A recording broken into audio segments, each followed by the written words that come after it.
pakinggan mo rin yung sinabi ng Pangulo. Nino? Sino Pangulo? Isa lang ang Pangulo natin. Sorry. Pangulo mo ba si Trump? Pangulong Marcos. Kilala mo naman ang VP natin. Ha? VP. Sino ba nag-aambisyon maging VP ngayon? Madami sila yata. Ah. Oo. Pero yun nga ang sinabi ng Pangulo, tila yung iba daw, wala siyang binanggit kung sino yung iba daw na kandidato parang napabili lang daw ng suka. May mga ganun. Kaya naman,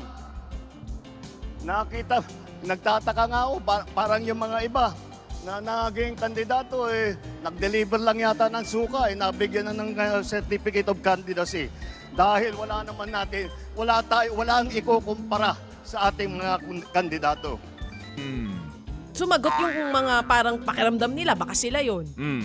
Sabi nung isa, okay lang naman daw natawagin sila na parang napabili ng suka, basta daw siya may diploma. May ganun. Oo. At lalabanan daw Sino nila. ba walang diploma? Ha? Hindi ko alam kung sinong pinatutungkulan niya. Ang sabi niya, lalabanan daw ng Team Suka ang Team Sinusuka. Ba, iba na ngayon. Hindi na kasamaan versus kadiliman. Alam ho ninyo, ang suka ang kalaban ng tanso.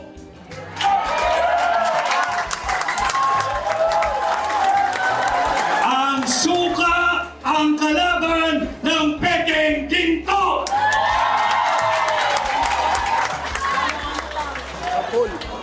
Hindi man po ako gumagawa ng suka, subalit kung ako ho ay bata, maraming beses din naman akong nautusang bumili ng suka ng aking ina. At wala pong nakakahiya doon. Sapagkat pagamat ako ho ay nakabili ng suka ng maraming ulit at nautusang bumili ng suka ng maraming ulit, may diploma ho ako at nakapagtapos ako ng kolehiyo. Meron akong diploma at nakapagtapos ako ng abogasya.